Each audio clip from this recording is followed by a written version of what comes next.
I think the greatest brand destruction over the last 18 months is the U.S. brand abroad in AI. So with America, Trump has been convinced that this was his defining moment of being known as the president that liberated the Middle East. But I think the Trump administration will be known for criminal corruption and incompetence, and that incompetence is bubbling up. And then the second greatest fall is AI, and also Sam Altman, who's gone to the dark side. And I'm an AI optimist. But here's what we fail to understand, these tech CEOs. They do not have our best interests at heart. Scott, I often come to you to help myself form my opinions on some of the most sort of consequential issues going on in the world. And when I look at some of the quotes from the CEOs of these AI companies, I've got one here from Elon that says, AI and robots will replace all jobs. What's your view here? I think it's mostly the catastrophizing is nothing more than thinly veiled attempt to say my technology is so devastating that it's going to shift society and you should invest at this crazy valuation. And the data doesn't reflect that there's some big exogenous meteor coming for the employment market. But I believe it's actually going to create more jobs than it destroys. But the scary thing for me is that because of AI and because of these frictionless relationships that people are engaging in online, I think a lot of young people are losing the ability to endure rejection. But I think a more important technology in terms of how it's going to change the world and what will create more shareholder value is not AI. It's really. This is super interesting to me. My team gave me this report to show me how many of you that watch this show subscribe, and some of you have told us, according to this, that you are unsubscribed from the channel randomly. So, favor to ask all of you, please could you check right now if you've hit the subscribe button, if you are a regular viewer of the show and you like what we do here. We're approaching quite a significant landmark on this show in terms of a subscriber number. So if there was one simple free thing that you could do to help us, my team, everyone here, to keep this show free, to keep it improving year over year and week over week, it is just to hit that subscribe button and to double check if you've hit it. Only thing I'll ever ask of you. Do we have a deal? If you do it, I'll tell you what I'll do. I'll make sure every single week, every single month, we fight harder and harder and harder and harder to bring you the guests and conversations that you want to hear. I've stayed true to that promise since the very beginning of the Diary of a CEO, and I will not let you down. Please help us. Really appreciate it. Let's get on with the show.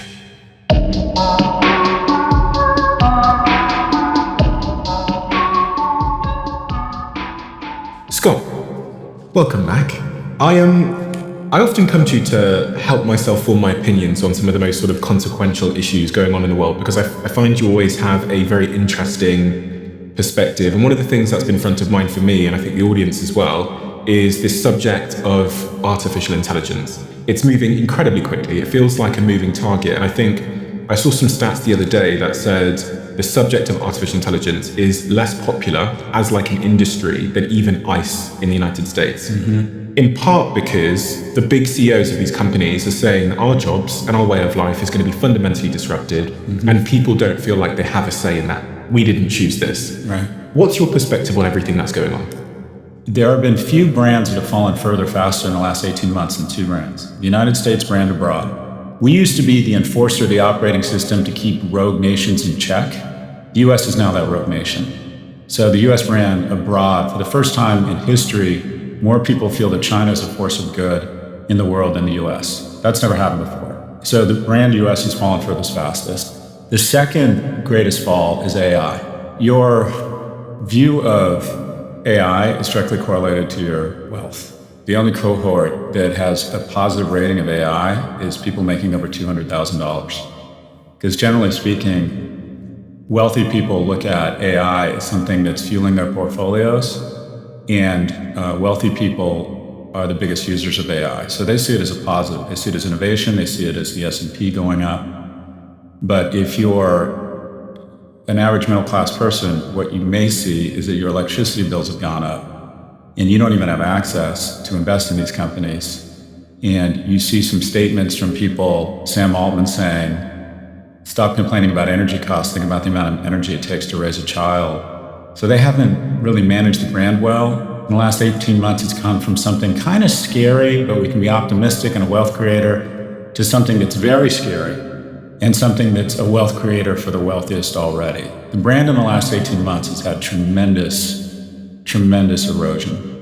When I look at some of the quotes from the CEOs of these AI companies, I've got one here from Elon that says, AI and robots will replace all jobs, working will be optional, like growing your own vegetables instead of buying them from a store. The challenge will be fulfillment. How do you derive fulfillment and meaning in life?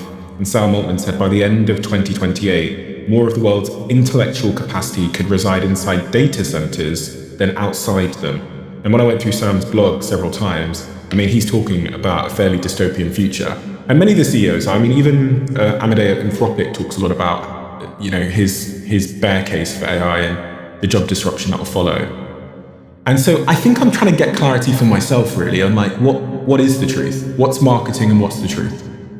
And I want to add another point, which is I hire a lot of people. Yep. And I'm already finding that our framework, specifically for entry-level roles, has quite radically changed. And so I didn't believe this stuff. Like, a lot of people told me that, oh, Sam Altman, these guys, they're doing marketing to make their company seem powerful. But then when I noticed a change in my own behavior, when I'm sifting through these CVs, I thought, maybe things are going to change. I think it's mostly bullshit and catastrophizing and a means of fundraising. Every technology in history goes through a similar arc. There's some catastrophizing, there's some job loss. That increase in productivity results in additional margin, new business opportunities, and employment grows. I don't see any reason why this would be any different. And I think that catastrophizing and talking about this massive destruction in jobs is a way of saying, or justifying the massive investments these companies want enterprises to make in their companies. Because if you look at the amount of capital they have committed and the valuations of these companies, one of two things needs to happen in the next 5 years, at least in the US. There either needs to be $1 trillion in incremental revenue from new products from companies that have licensed AI. So L'Oreal does a big site license with, say, OpenAI. Does it come up with new products? Like, how does it justify that investment? We're not seeing a lot of AI moisturizer or cars that are built by AI. I mean, AI has hit industrialized robots at Amazon, but there's not a lot what you would call new AI-driven or AI products. AI plays a role in the background, but it's very hard for companies right now to point to incremental growth or revenues from AI. So in order to justify these valuations, then they have to say, all right, there's going to be massive cost savings or efficiencies. And there's some examples. I think Meta has just announced new layoffs because of efficiencies they're getting with AI targeting. So one of two things needs to happen in the next three years. Either these companies' valuations need to be cut by 50 or 70%, or you need a massive destruction in the labor market that creates tons of efficiencies that their customers can then flow to the bottom line. And I think what the CEOs are saying is that there's going to be massive efficiencies. I also think that you sound more interesting and it makes your technology sound more seminal when you say it's changing the world and we don't know how to control it. And quite frankly, I find it a little bit obnoxious that some of the founders and key figures in AI catastrophize just about the time they take a secondary and peace out to the Côte d'Azur. That's not helpful. I'm Dr. Frankenstein, I've created this monster, but I don't know how to deal with it, so I'm going to go peace out to Saint-Tropez. That's just not very helpful. They always talk about the peril. So, well, what do you mean by that? So the first big fear of catastrophizing is just this unprecedented job destruction. They've been talking about that for 3 years, but let's look at the data. The unemployment rate in the US is 4.5%. Among youth, it's 8.8%. That is slightly below the historical average. The number of new business permits or new businesses started per capita in the United States has doubled in the last 10 years. And we hear about, well, what about Meta? They announced they were laying off, I think, 8 or 10,000 people yesterday. 2019 to 2025, they went from 16,000 people to 80. So even if they go back to 60,000, it takes them back about 24 months. So I don't doubt that there'll be a real dip or a severe V down in certain industries, customer service, probably the legal field. But I believe over the medium and the long term, it's actually going to create more jobs than it destroys. And I think some of the catastrophizing is nothing more than thinly veiled attempt to say my technology is so devastating that it's going to shift society and you should invest at this crazy valuation. Could you be wrong? Oh, I'm wrong all the time, Stephen. No, but I mean, like, what would have to be the case for you to find out that you were wrong in terms of how you've reasoned up from the first principles of your thinking there? Job destruction, layoffs. So what would you have misunderstood for that to be the case? Like, what would you have misestimated for that to be the case? Ground zero for the job that was going to go away was radiologists. You could scan billions of images, and radiologists, mama, don't let your daughter grow up to be a radiologist because that job's going away. The new job listings for radiologists in 2026 is up. Because what it ends up is that while scanning the image is important, it's a small part of the job. The value out of a radiologist is diagnosing the illness and then coming up with a treatment plan. And that's as important as ever. The number of coders, job listings for coders, year on year, is up 11%. So people who understand how to use these technologies and come up with different prompts or different means of vibe coding, that demand has gone up because now AI can be applied to almost any startup. Where I will be wrong is if there is sustained job destruction and the new jobs created in new businesses and the employment those jobs create doesn't keep up with new jobs. And there is a scenario. You don't need 100% unemployment like Musk is predicting. At 20% unemployment, the French had a revolution and Weimar Germany turned very ugly. At 20% unemployment, especially among youth, especially young men, tend to get very angry and take to the streets. So you could see a V that's so severe, even if there's a job recovery, if it hits 20% unemployment, that could cause real civil unrest. But I just look at the data, I look at the employment numbers. If you didn't know there was this seminal technology that very smart people were predicting a job apocalypse around, and you just looked at the data, you wouldn't know there's anything going on. The data doesn't reflect that there's some big exogenous meteor coming for the employment market. Is there a case that this technology, because it's built on the internet, so it has inherent rapid distribution? Every day Anthropic release a model, ChatGPT release something, it spreads across the world very quickly, and everybody's updating their technology at the speed of light, unlike the Industrial Revolution where you had to build infrastructure and physical infrastructure.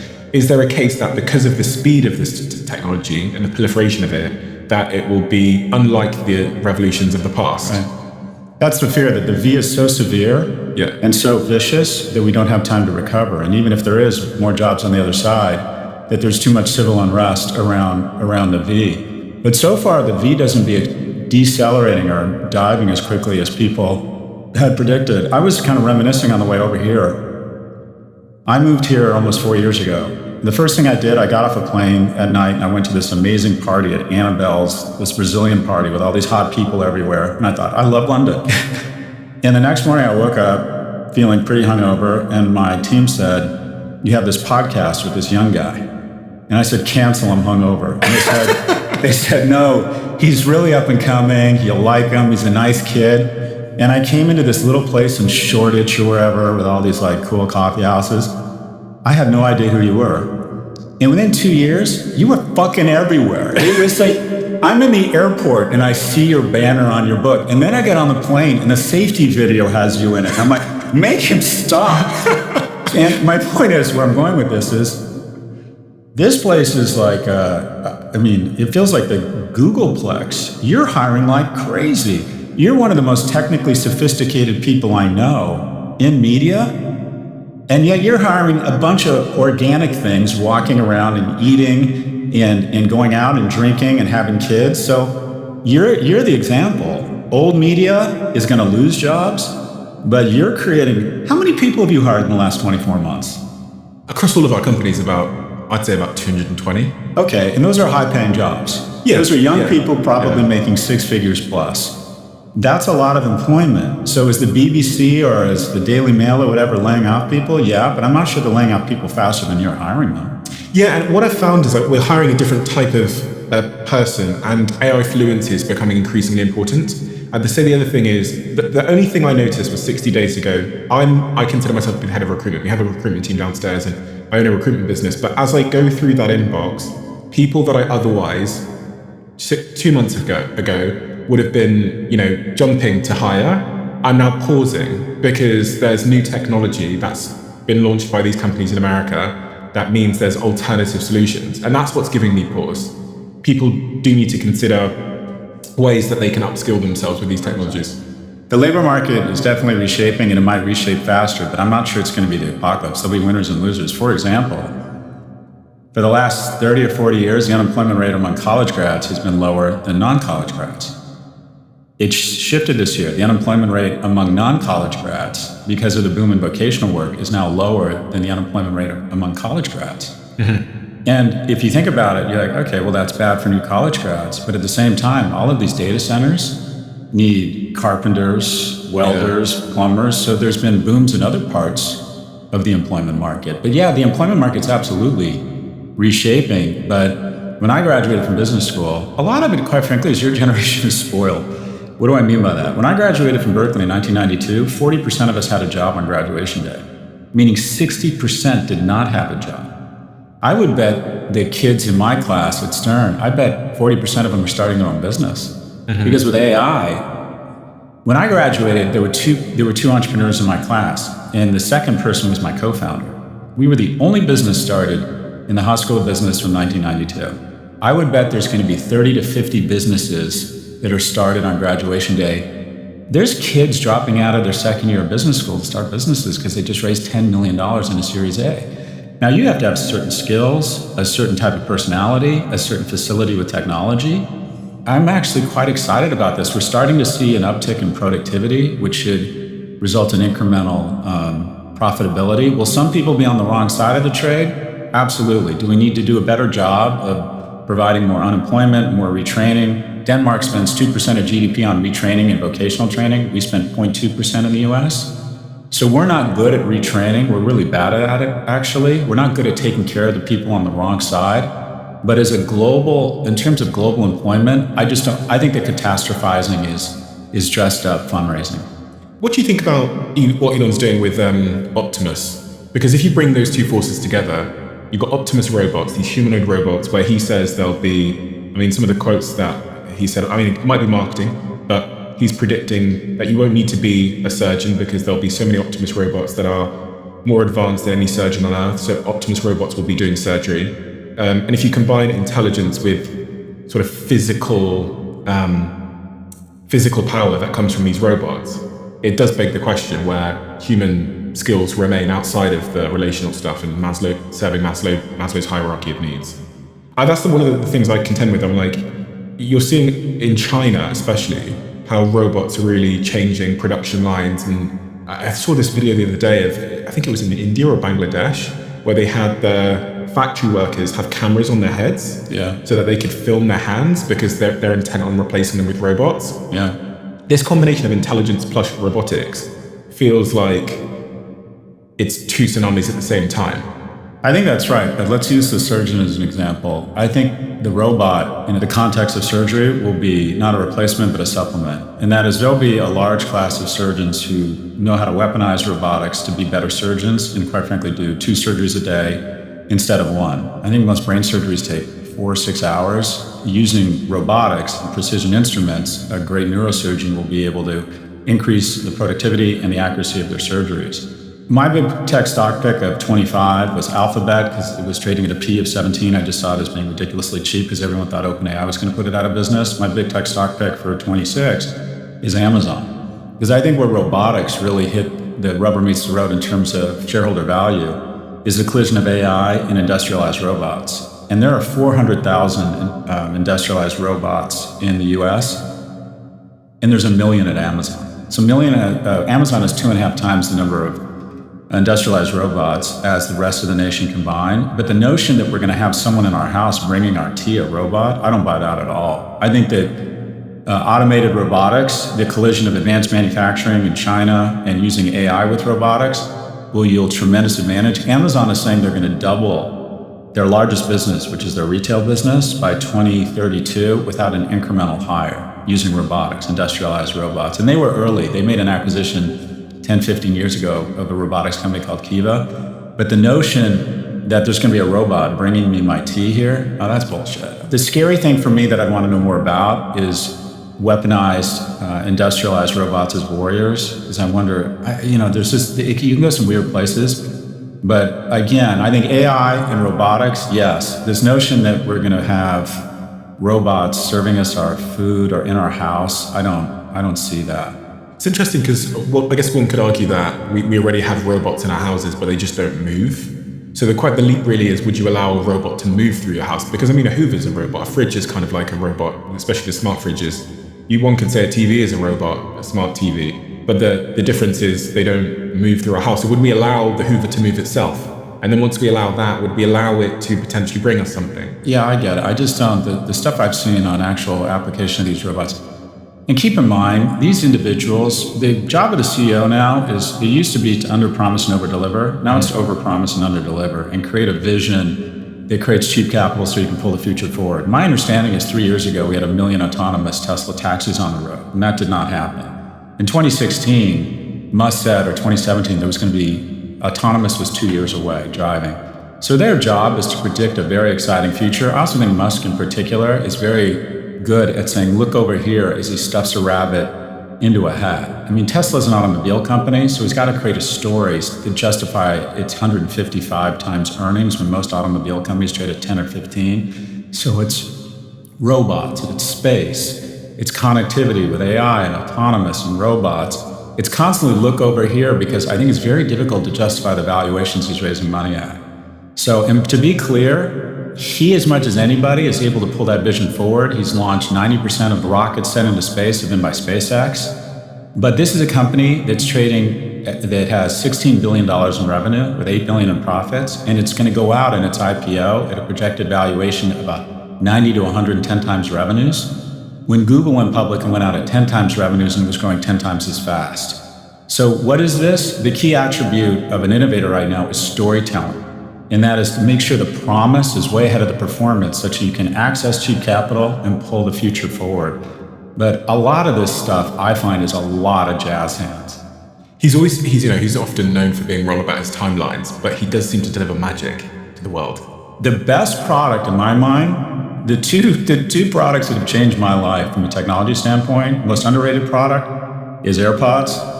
If AirPods alone, Tim Cook just stepped down, were its own product, it would be a Fortune 50 company. I don't even think it's technology. I think it's the most profitable, ubiquitous piece of jewelry in history. I just walk around with them in my ears now, right? And then the best product, I think, of the last few years has been Starlink. That's amazing. Yeah. I just think it's absolute. I've done podcasts from planes. I can talk to my sons on FaceTime. That product is, all airlines are flying the same tin can, same routes, same bad food, a real point of differentiation for them, and that's also in maritime. I think Starlink is the best tech product, so power to him. When they go public, is SpaceX an amazing company, or is it overvalued? The answer is yes. Two can be true at the same time. What do you think of Tesla? Because for me, it's magic. I don't think people in Britain realize this, or other parts of the world, but for me, the first time I got in the Tesla that I got in LA and pressed the location and took my hands off the wheel, all I had to do is occasionally look forward, which they're removing now, and it took me 3.5 hours to Joshua Tree without any intervention. Mm-hmm. And the safety record in it is safer than if I had driven myself there. It's just magic to me. And then when I watch the space rockets come down and be caught with the chopsticks. Incredible. I go, this is just magic. Incredible. And so when I've got to be honest, when he says that these Optimus robots are going to be, I go, do you know what? He's delivered a lot of magic in the past that no one would have thought possible. Can you even imagine 10 years ago, him saying that, what people would have said if he said, we're going to launch this massive sort of 70-foot skyscraper into the air, and then we're going to catch it on chopsticks. Staggering. Incredible. And then we're going to relaunch it again. And then we're going to catch it again. You would have gone, impossible. Edison of our generation. But you asked about Tesla. I bought a Tesla. Incredible product, far superior to anything on the market. He deserves credit for inspiring the EV race, which will be good for the environment. But the reality is everyone's caught up. The fastest growing automobile company in history is BYD. Chinese company. BYD is basically an 80% of a Tesla. Some people would say 100% of a Tesla for 40% of the price. If there wasn't a ridiculous tariff war right now, BYD I think would be the number one EV in the United States. It's eating Tesla's lunch. In addition, what I think is going to happen about Tesla, credit where it's due, change the market, inspire the EV race, good for the planet. But when you look at its valuation right now, I think what you're going to see is when SpaceX goes public, there's a lot of money in the market that wants to get some of that Musk riz, what you were talking about. This guy is incredible. I don't care how expensive it is. I want to invest behind Elon Musk. I get it. That money is about to come out of Tesla, which people are finally figuring out is just a great car company that should be trading at 30 times earnings, not 150, and it's going to go into SpaceX. So I think the boost, the retail surge in SpaceX you're going to see, and the valuation they're planning to go out at is just extraordinary. Some of that is going to come at the cost of Tesla. I think people are waking up to the fact that Tesla's a great auto company. It should be trading at about 1/5 of the valuation it is now. On that point, what jobs do you think will be impacted by AI? I've heard you talk about logistics and transport. I think London have just announced that Waymo and Tesla's full self-driving technology are on the way. They've greenlighted Waymo, for example.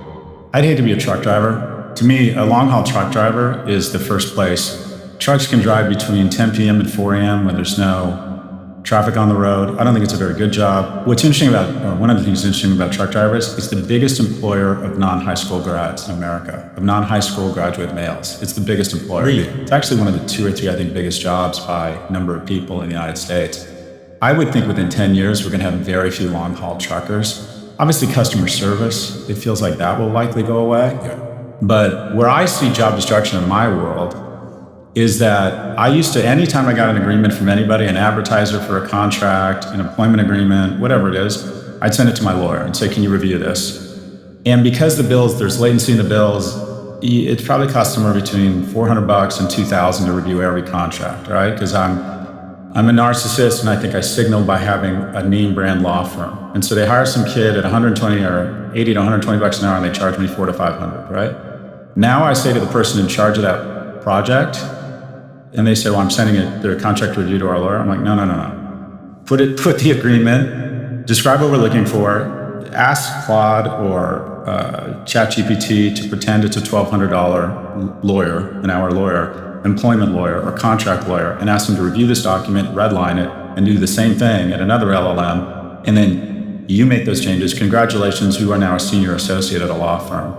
I probably spend $100,000 to $300,000 a year on legal fees across my organization. I think I'll cut that easily by a third this year. So that's one way I see it. But I have a podcast company, not nearly the industrial behemoth this thing is, but I keep asking everybody, how do we use AI to do this? And I find that they're getting better at it and it enhances our work, but we're still hiring. Again, I think it's a supplement. And if you want to protect against AI, it's pretty easy.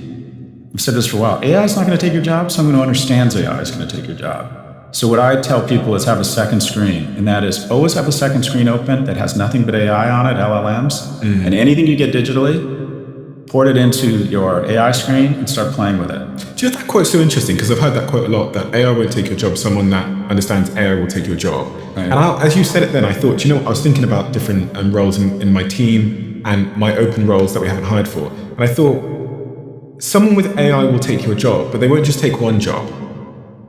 They'll take 5 of those jobs. And so if you think about an analyst, right? We've got Molly downstairs, analyst for my investment fund. We were well intent on hiring maybe 5 analysts for my second fund. Yeah. We only need Molly now because Molly's got 2 agents that she works with and two Mac Minis. And she's got a setup that screens the inbound interest and also goes proactively into the market looking for new opportunities and pulls them back into her, runs them through a framework, scores them, prepares them for the IC. So Molly, enabled by AI, she's probably taken out 5 jobs.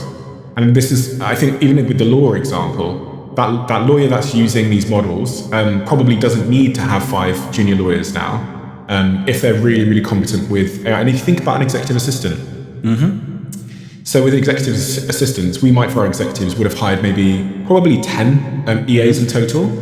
Now you really need one that is powered by AI to do all of travel, one that does all of the scheduling, and then one that meets people at the door. So you need 3 versus potentially 10. And this is kind of what I'm broadly seeing in most roles, but not all of them. There are still some roles, when I looked at the org chart, where I go, this sales.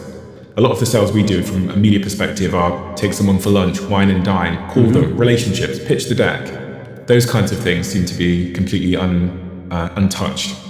But let's continue down that path. You no longer need 5 Mollies, you need 1. Yeah. That creates additional EBITDA and margin, creates a more profitable Diary of a CEO empire, means you can raise more money, and then you go buy more podcasts or invest in them, who hire more people. Sure. So, and it creates a faster cycle of money and new ideas. And when we were walking in here, you're talking about acquiring podcasting, and you're getting into CPG, and you're getting into different forms of media, and you're driving growth and innovation. Will some people be on the wrong end of it? My mom was a secretary. She started as a typist. Typist went away. She oversaw the secretarial, the typist pool at a law school downtown, and I worked in the mailroom in high school. But my mom realized that the hard part of her job was interacting with a senior level executive, and she became an executive assistant. And she never made a lot of money, but she made good money, realizing that typing was the easy part of her job. The hard part was managing some dude's life, right? So accounting should go away, but what you're seeing is there's actually more accountants this year than there was last year, because accountants, the smart ones, are moving into wealth management and tax optimization, which keeps getting more and more complicated. So yeah, do you have an onus to update your skills, to understand these? I remember when I first moved to New York and they hired an assistant for me and she came in and said, oh, I don't use computers. And I'm like, well, you can't work here. So it's like, to say you're not going to learn AI, or at least the basics on how to use it, is like being in 1998 and saying, well, I don't use PCs. Mm-hmm. So you got to update your skills. The cycle time's decreasing. A lot of people find themselves on the wrong side of the trade. I have to force myself to use AI. The part of your brain around understanding new technologies begins to die, right? I can no longer perceive a calendar. I can't tell you what I have next for some reason. I used to be able to do fantastic. I could do a Scotsman accent, Stephen, like no one's business a few years ago. That part of my brain has died. And when I try to do an accent, it sounds like a dead language that twins speak to each other and it offends everybody. There's parts of your brain that die. And the part where you can understand new technologies, or at least have the will to learn them, starts to go away as you get older. I have to force myself to play with these new technologies. Everyone who wants to make more money or wants to hold on to their job should have the same onus to learn these new skills. On that individual level, there's people listening now that want to make sure that they have the skills, their kids have the skills of the future. Right. What are some of those important skills? I mean, you've got kids. What would you say to that? I get asked that all the time. What is the skill? So the honest answer is, I have a view, but nobody knows. You realize 10 years ago in private schools, the biggest incremental investments in curriculum were two things: computer science and Mandarin.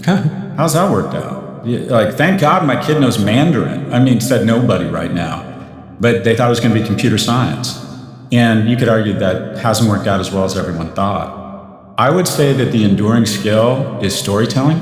And that is your ability to look at data, create a narrative arc, and then communicate that story in a compelling way via all the different mediums. Whether it's podcasting, I think you have to write well to be a great storyteller.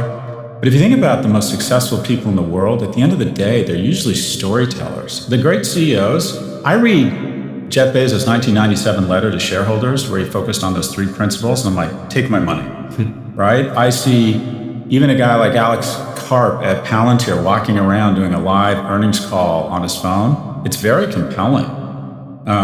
Jensen Huang, when he does these giant Buffett-like stadiums where he gets up and he's like a rock star, that's storytelling. Technology is, I think, going to create an equalization among the product. Reverse engineering created parity among manufactured products. I think most technologies are going to converge, and we're seeing that convergence in AI models. So I think the point of differentiation is relationships, right? Do I want to work with this person? Do I know about their kids? Do I like them? At the end of the day, I have 3 different law firms pitching me business, 3 different investment banks, 3 different CRM companies. Who do I have the best relationship with, and who do I want to work with? So storytelling, it sounds very passé, but the ability to establish strong relationships with other sentient beings. I still believe that everything reverse engineers to biology. I think a certain fundamental understanding of the sciences, those seem to be pretty enduring. My oldest said he wanted to be a marine biologist. I'm like, who are you kidding? You get seasick. I mean, at 18, what you want them to be smart, good people, aggressive, support them becoming their own person, which I've had trouble with. I want them to be mini-me's. And then helping them find something they're great at. But telling your kid, no, you need to go into this because this is where the future's going. No, we don't know. I mean, we know the basics. I would want my kid to be able to write well, to be able to look someone in the eye, to be competitive. I encourage them to play sports, to do chores, which they do none of. But other than that, I don't know. What do you think are going to be the skills of the future? I think it's really difficult to know. I think what you said about relationships is really important. You said storytelling, and I think storytelling is a proxy of sales and persuasion, and whether that's persuading an investor to believe in you, or people to come and work for you, or customers to come and buy your thing. So I think storytelling in sales is going to be an enduring skill.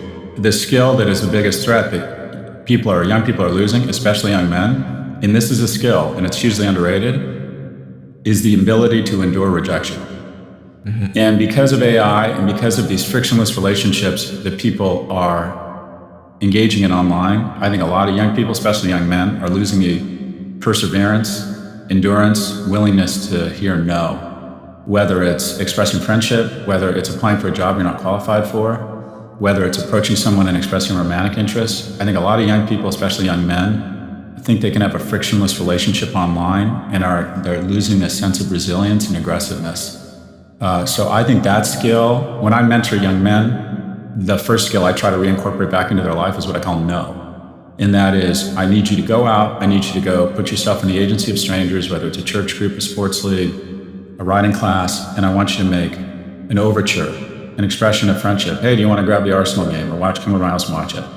And then most of these kids, when you ask them what they usually want two things, the men I mentor. They want to move out of their parents' house, and they want a girlfriend.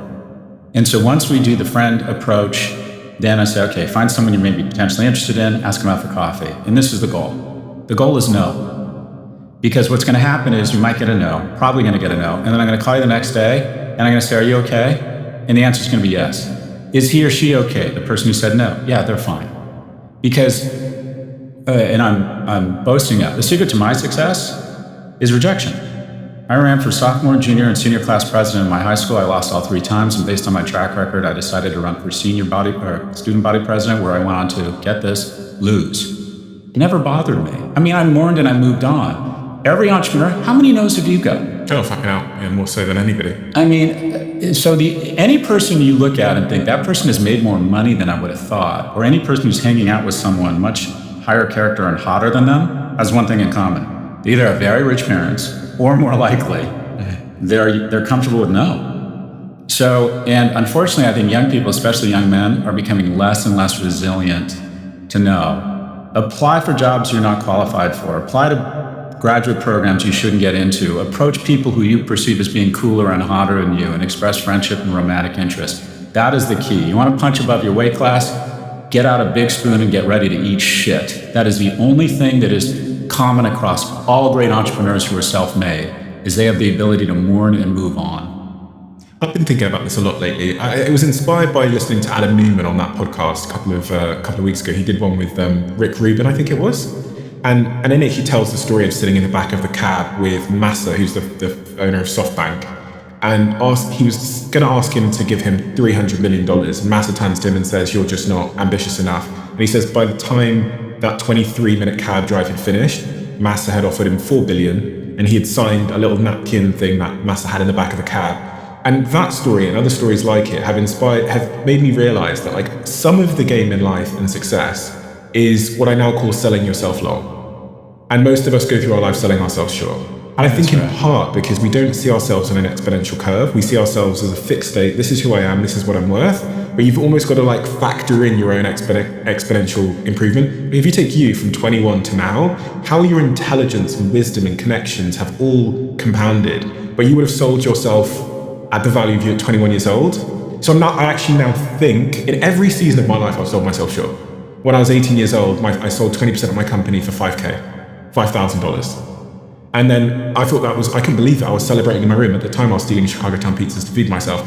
And then a couple of years later, I sold another 30% of that company, 30% of my company for $300K. And I thought I'd hit the Euro millions. All right. That company ran up and was on the stock market for many hundreds of millions many years later. And I thought, God, I've sold myself short my whole life. So assume I'm doing the same now. And if I assume that, what would I say? What opportunities would I go for? And I think that for me, that should apply to everybody.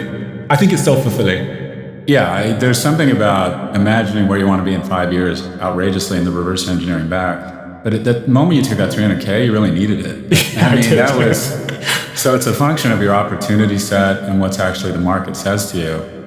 I think pricing is a signal. I struggle with pricing.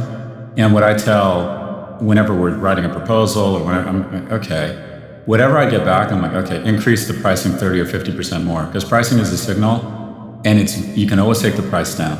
And the client, the person will always come back and ask for the price down. But I mean, quite frankly, and this is sexist, I think men are better at imagining an unrealistic self, and women are more measured. Mm-hmm. And I think that's one of the things that has held back women as entrepreneurs, and the fact that not as much capital has been available to them, because the people allocating capital have been white dudes from Stanford or Harvard. 40% of VCs are from 2 schools.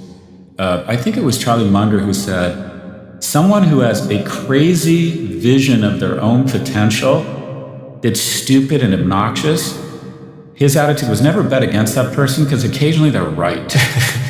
And so we talked about Musk, for a guy to think I'm going to raise so much money and command technology that I can be responsible for 90% of launches and control 70% of the Earth's low orbit satellites. That's pretty arrogant. So yeah, I agree with you. Let me put it this way: if you're going to err to the upside, because the market will bring you back on its own. That's so true. So Sam Altman has been in all the news lately, in part because of this article that the New Yorker did. Two reporters there, Ronan Farrow and Andrew Marantz, which was this article. And then he responded with this blog post here.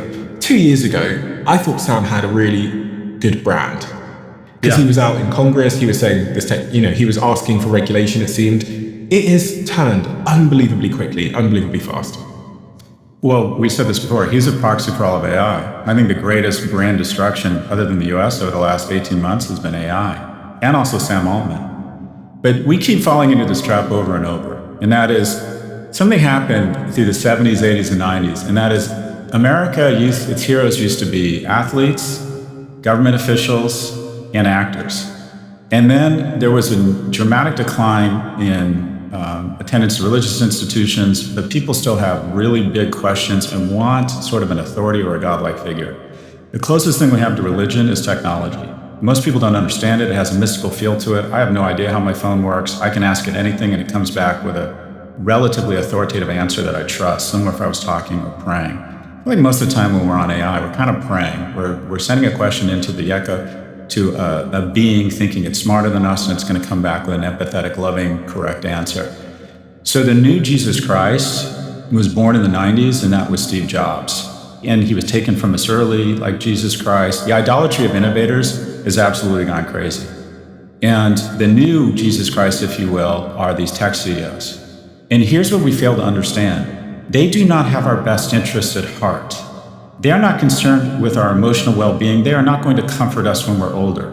They are there, and they play a key component in capitalism, to do anything that is required to get their earnings up 1 cent per share every day. And they will make incremental decisions that justify the harming and self-harm of teen girls, Sheryl Sandberg, the weaponization of our platforms to make the coarsening of our discourse, Mark Zuckerberg. I mean, the radicalization of young men, the people running YouTube, we keep thinking that the newest tech CEO is going to save us, that this guy cares. Sam Altman was the gay son we all wanted, like super nice, super friendly, hushed voices, well, Senator, I'm worried about that as well, right?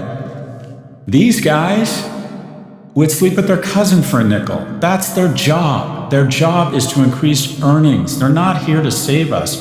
We're supposed to elect people who put in guardrails for them. So everyone is saying or asking me, can we trust Sam Altman? I'm like, no, and we shouldn't have to. We should have regulators putting in guardrails on AI. We should be testing these things. Government agencies should be testing these things. We should be ensuring that these technologies are not used to surveil Americans, right? That we would still have cartoons like characters on cigarettes marketing to 12-year-olds if we hadn't put in place regulation.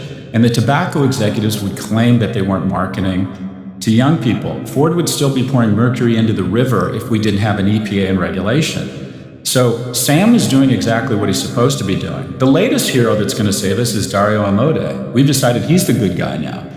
The villain's journey in tech is the same. Some compelling person we think is a wonderful guy, and it's almost always a guy, occasionally a woman, we need to do better, gender balance, that was Sheryl Sandberg in the workplace. And then we find out that they are doing their job, and that is doing anything they can legally to increase shareholder value, regardless of whether it prevents a tragedy of the commons or not. And then we get angry at them. The journey from Anakin Skywalker to Darth Vader gets shorter and shorter, but they all follow the same path. And then 18 months later, we realize that they too will say and do whatever they can to try and delay and obfuscate regulation, and that sometimes when we don't have a government with a lack of domain expertise, with a lack of insight, with people who are a cross between the land of the dead and the Golden Girls and don't understand these technologies, that when these technologies are allowed to run just free with no regulation, they do bad things. So Sam Altman is the latest person we've discovered as Darth Vader, who's gone to the dark side. It happens with all of them because they're doing their job. We as citizens aren't doing our job, and that is we're not putting in place elected officials that regulate these companies. So, yeah, can we trust Sam Altman? No, but we shouldn't need to trust him. We should be able to trust that we have smart elected officials that will regulate these companies. Did you see this article he wrote in response to having a Molotov cocktail thrown at his house? I read this article without reading it. So there's been death threats on his life. And let me be clear, there's absolutely no justification whatsoever for this. And it needs to be, I don't even like it when people yell at J.D. Vance when he's skiing with his family. We don't want to be that nation, or we don't, in the West, we have a certain, if you're operating with the confines of the law, which Sam is, he deserves to live in peace. It is sad. Do you realize in the US now there's more people working in private security than there are cops? Really? Because there's always going to be a number of people who are likely, I don't know about the perpetrator here, who are mentally ill and who will find an excuse.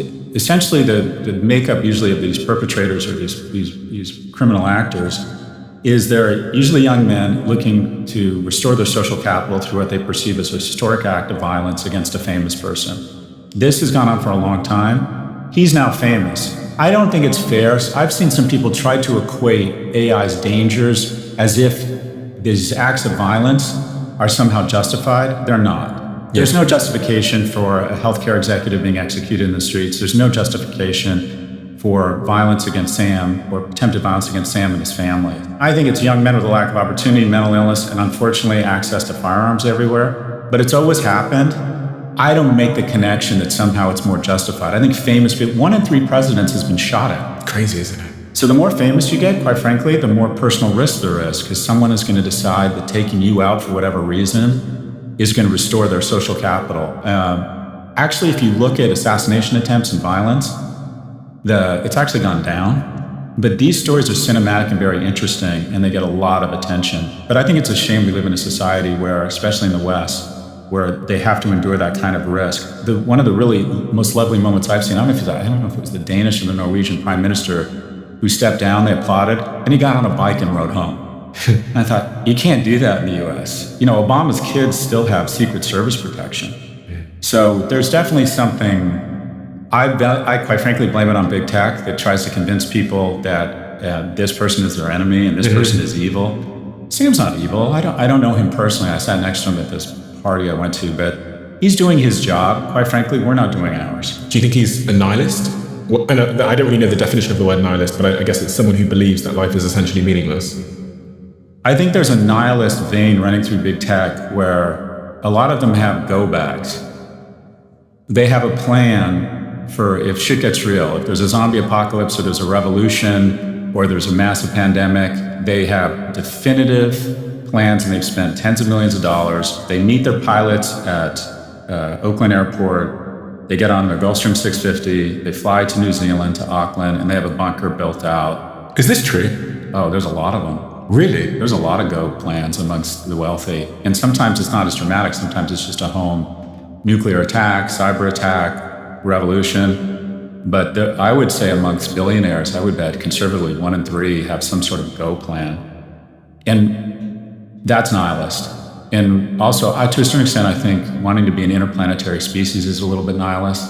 Also, if they're saying that in the future, people aren't going to have jobs, and there's robotics, and there's this AGI, this super intelligence, which is going to be smarter than everybody, and even if there was a 1% chance that these doomer predictions around AI could come true, I would stop. A 1% chance of humanity sort of self-imploding or destroying itself. Wouldn't a rational person stop? Well, okay, you're Oppenheimer. It's going to take 3 million American deaths to invade Japan. Japan will not surrender. And you're in charge of splitting the atom. There was much more than a 1% chance that our ability to split the atom and then show we would use it against a civilian population would result in the end of the world. Should he have stopped development of it? So a lot of scientists, nuclear scientists, killed themselves. They committed suicide because they were convinced once we'd split the atom and use it against civilians, it was the end of the world. It was just a matter of time before we were all using nuclear devices. So I think you keep moving forward. And nihilism, where nihilism impacts these people, let me go back to the go bag. I talked to one of these people. He outlined his plan for me, right? He's a billionaire. Yeah, outlined his plan. His plan B, if things get really ugly, right? And my view was, okay, boss, let's play this out. Something happens, there's an event. It's too dangerous to stay here. You meet your pilots at the airport. I mean, shit really gets real. People scaring for food. People become feral. I mean, you don't think your pilots are going to kill you and fuck your wife? Like, what do you think's going to happen? You don't think the people in New Zealand are going to be like, let's go take the rich guy's shit? Like, it strikes me that these are such misallocated efforts and capital that if you're really focused on your own future, whether you're wealthy or not wealthy, that your resources and your talent should be allocated towards trying to make this place a little bit more habitable. Not trying to colonize Mars, not having to go back. And this is part of the problem with the 0.1%. There are 900 billionaires in the United States. And I would imagine 300 of them give money. They're responsible for 20% of all political donations. And that 20% number is misleading because they can be more strategic. So unions are big givers, but they just give money to whoever's pro-union. So it's not that strategic. Billionaires can allocate capital to a specific issue, really ramp it up, so they have a disproportionate amount of control over our elected population. And the problem is the 0.1% are not invested in the health of America. Why? They don't have to put up with TSA lines. They fly private. They don't have to put up with shitty healthcare. They have concierge medicine and access to the best medicine in the world. They don't have to put up with 40% of third graders can't read or write. Their kids go to amazing schools that spend on average $75,000 a year on their kid versus $15,000 at a public school, $10,000 at a public school in a low-income area. They don't need police. They have doormen and security. Where I live in Soho, there's no homeless. As far as I can tell, there's no crime. There's no cops. There's cameras everywhere and doormen everywhere. My point is they are no longer invested in the well-being of America. They've totally dissociated from the investments required to make America a better place because they're sequestered from it. They're no longer invested in the well-being of America. And what I find strange about this nihilism is that these individuals think that they are no longer as invested in the well-being or the safety of the world. I think that's very unhealthy. These are some of the most concerning conversations I've had. So like one of the things that happens when you have a podcast and you know, interesting people come on and you start hanging around with more interesting people and more powerful people is you get little peeks into new worlds that you didn't know existed. You kind of get to see behind certain curtains. And I remember having a particular conversation in London at a kitchen table where someone was describing one of these AI CEOs to me and basically making the case that they believe there's a roughly 10% chance, I think they said 7 if I'm not misunderstanding, percent chance that that it will result in the end of the world, some sort of catastrophic event. But they really didn't care because they think that being the person that summoned this new intelligence amongst us was probably more consequential than whatever happens. And like, if I wasn't privy to, again, hearing this secondhand from someone I know who knows this person extremely well, I know he knows him extremely well because they hang out, him telling me that, I wouldn't have believed this. I would have thought it's nonsense. I would have thought to myself, you know, they must be kind because they have kids and they're, you know, but actually now I very much believe what you're saying about this nihilism where I don't actually believe they give a fuck. Some of them. I actually don't believe some of them give a fuck. I actually think some of them are playing a game. And they're playing a video game with our futures. Or the incentives, like in the United States, when I was growing up, my dad's boss had a slightly bigger house and he drove a Cadillac and we drove a Gran Torino, but we were members of the same country club and his house was a 5-minute drive away. Mm-hmm. And maybe my dad's boss got to fly business class and we flew coach. The delta in having money, having a decent, having a middle class life and an upper class was like this. Now the delta is this. Let's look at air transportation. Flying on Spirit Airlines is a humiliating, dangerous experience. United Airlines, economy, comfort, economy plus, business class, first class. Oh wait, that's not enough. Let's go to private. There's charter, there's fractional. There's a Cessna Citation, there's a Bombardier Challenger 300, there's a Global 650, now there's a new G7. The delta in your life, in your healthcare. My mom was very sick when I was very young. And when I think about how humiliating it was for the two of us, having her to endure cancer when we were underinsured, it was a devastating, traumatic, humiliating experience. Now, if I take Lunesto when I travel because I have trouble sleeping. I have a medical concierge company. They get me the drug delivered within 2 hours to my house. I have NAD treatments They arrange for someone to come to my house when it's convenient for me and do it in my living room. I can text my doctor. I have a medical kit with all these things in it. If I'm abroad, I can text my doctor and say, my son's not feeling well. They FaceTime me, I open the kit, they can tell me exactly what to do. The healthcare I am receiving right now, I have my blood taken every 3 months. They send it to some bond lair in Norway with PhDs who can tell me that I have less than a 0.7% chance of any cancers as evidenced by a lack of whatever it is, antibodies, the cancer cells. The healthcare now for the 1% is dramatic. And it's all the same thing. The bottom 99% of Western societies are essentially being optimized and monetized to make the life of the 1% just unbelievable. The life you can lead in the 1% is so dramatic and so incredible. Broader selection set of mates, your kids have better healthcare, better educational opportunities, you have influence, people want to know you. So the incentives to not be rich, but to be very rich are so incredible.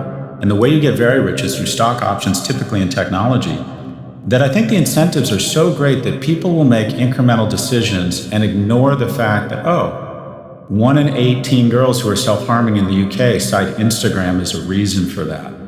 Well, let's find research that maybe creates some doubts, because once I become a billionaire, I'll be a better person. And they're getting so much criticism and so much shitposting, and it's so competitive.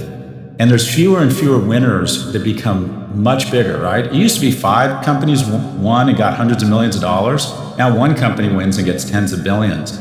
So you can see how incrementally this path to Darth Vader is pretty tempting. So I think they just get caught up in this competition and they lose all sight. Also, my co-host on the Pivot podcast said something that was illuminating to me. During COVID, I was walking down the street with my sister and a homeless person kind of stirred. There was a lot of homeless people because the homeless shelters turned out everybody. And she jumped out of her skin. And I said, well, that was a bit of an overreaction. He's not going to hurt us. And she said, you're 6'2", 190. Easy for you to say. You understand? Women walk around in a constant state of fear. And that fear is rational. And it really struck me. And then Kara said, these guys don't understand anything about victimization because they've never been victims. They're traditionally white males who have grown up in upper income households, and they've never really understood what it's like to be a victim. So they don't put in place the safeguards. It's so competitive that it's just easier for them to give money, some strategic money to key people and ensure that they're not regulated such that they can get to be billionaires, because all the incentives are do whatever is required to win. Sam Altman isn't going to be remembered for being a good or a bad guy. He's going to be remembered for the guy who either was the #1 AI company or blew it. That's what he's going to be remembered for. And right now he's blowing it appears, right? But people are going to look back and say, well, he didn't get public. Anthropic ended up being worth more. It was kind of a disappointment financially, but he was a good guy. That's not what he's going for. And quite frankly, that's not what our society rewards. Whenever I talk to new founders, they all carry the same belief that the biggest threat to their small business is having a bad product. It's not. The biggest threat they face is hiring the wrong person for their small team, because bad hires put the handbrake on growth and rapidly infect company culture. And I get it. When you're starting out, you need A players to grow your company, but you don't have 40 spare hours to spend sifting through interviews. So you hire fast to fill the seat, but this ends up costing you even more in the long term. What any small business actually needs is a reliable and efficient way to find the right talent without stalling momentum. That's where our long-term sponsor, LinkedIn and LinkedIn Hiring Pro can help you. It streamlines the entire hiring process from drafting a job description to shortlisting candidates and conducting AI-powered interviews for initial screenings. Nearly 60% of hirers who've used this tool have found a candidate to interview within a week. Hire right the first time around and get started by posting your first job for free at linkedin.com/DOAC. That's linkedin.com/DOAC. Terms and conditions apply.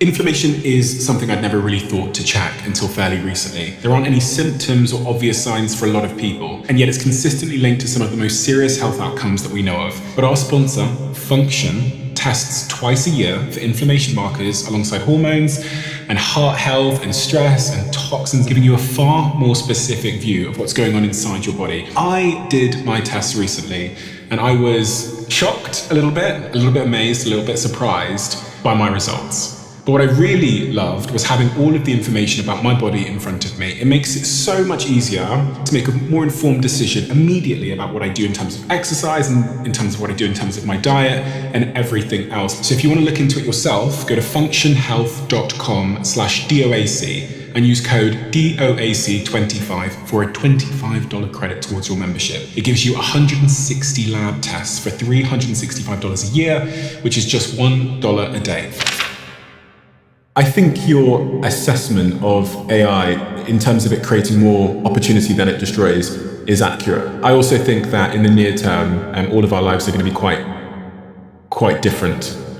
I spend a lot of time on this podcast. We've spoken to a lot of the big CEOs from AI companies and tried to pass through this, and I've never really gotten to a solid conclusion of what the future looks like. But do you have a case for the future where this technology is the first that actually delivers on the promise of making us more human?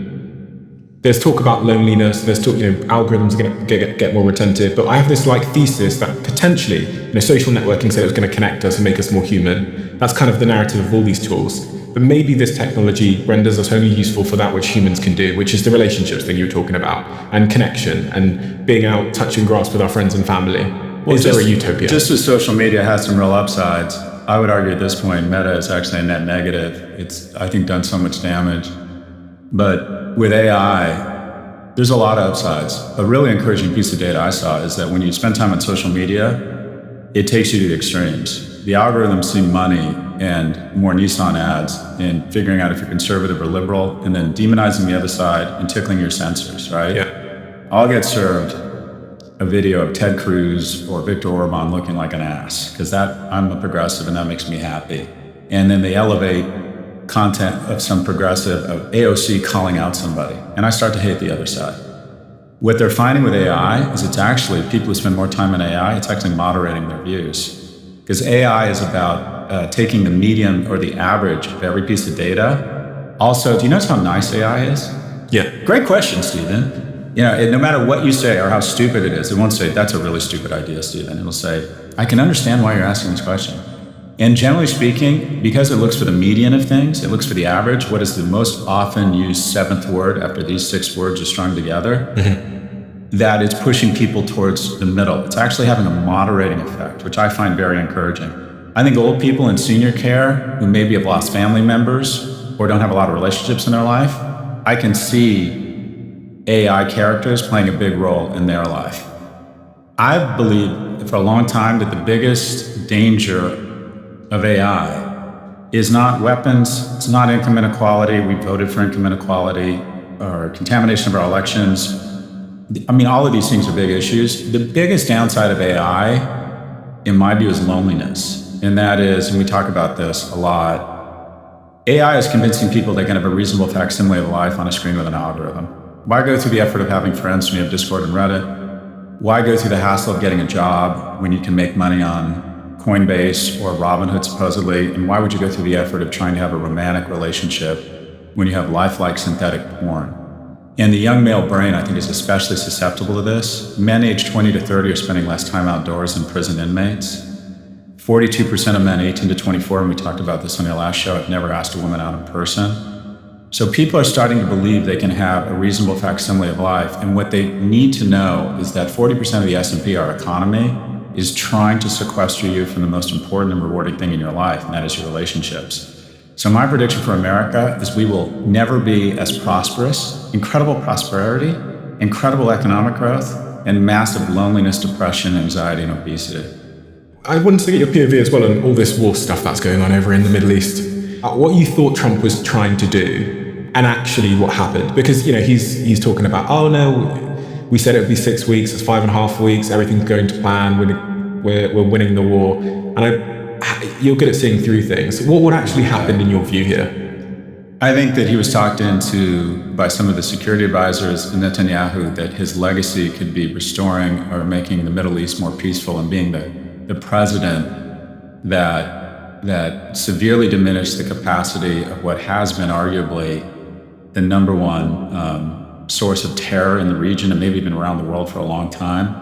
That this was his defining moment as a president, to go in, that they were weakened, they were hobbled, and we had the military assets and the intelligence to go in and topple the regime, and he would be known as the president that liberated the Middle East. I think he bought into that. Off the back of Venezuela, Well, which was a kind of a success. not kind of. That was arguably one of the greatest military operations in history, but it was a military operation, it wasn't a war. I mean, supposedly his guards didn't know what happened. All of a sudden they were on the floor throwing up because there was some sort of crazy radiation or radio waves.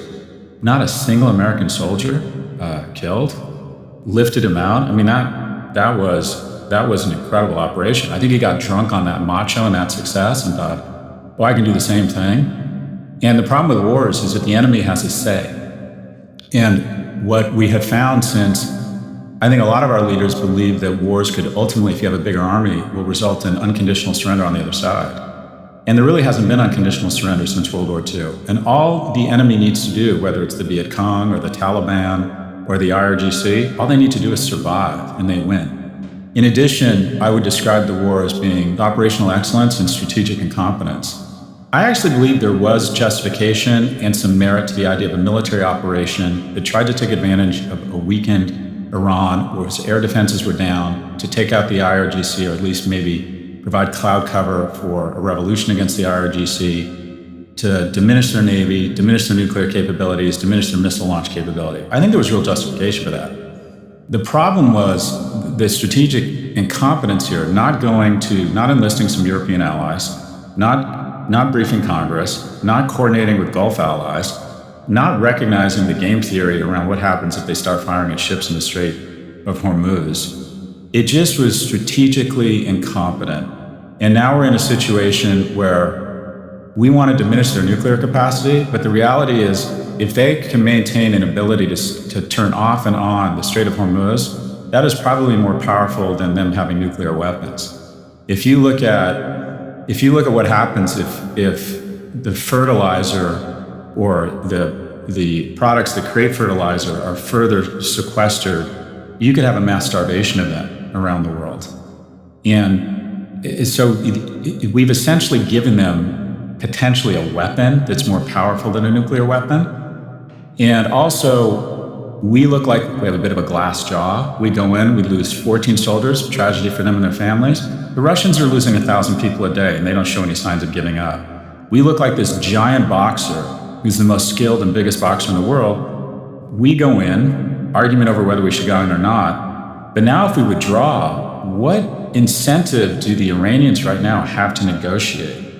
When every day this goes on, they look like the little guy that stood up to the evil America and Israel.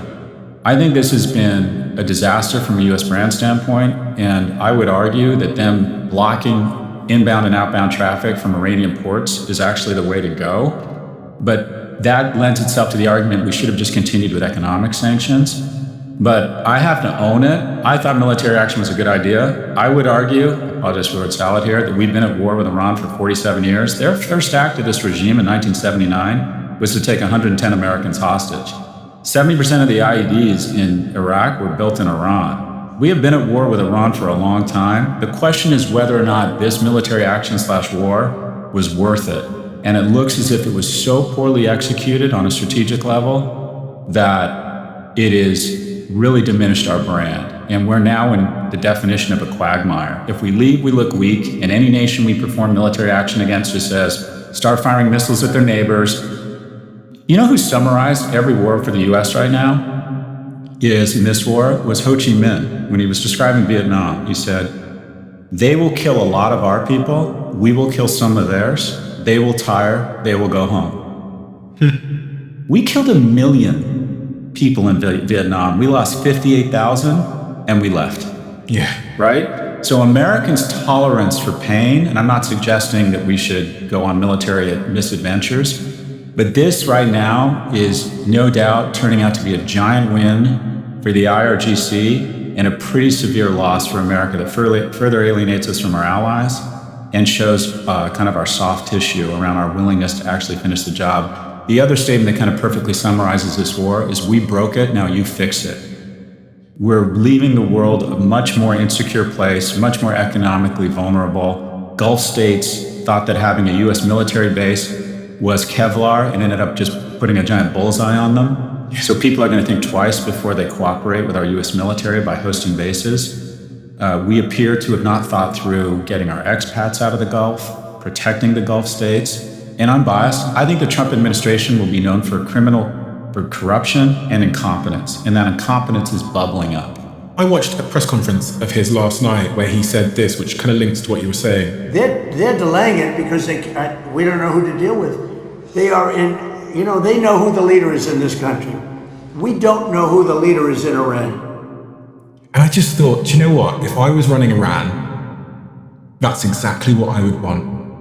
We don't know who to deal with, Trump. We don't even know who to negotiate with. If he can't negotiate, he can't do anything. So I think the Iranians potentially, the IRGC, are saying that we don't even know who's leading. Because then what can you do? You can't just keep bombing. That's not going to work. You also can't negotiate. So it runs the clock down. You can't affect a regime change from the air.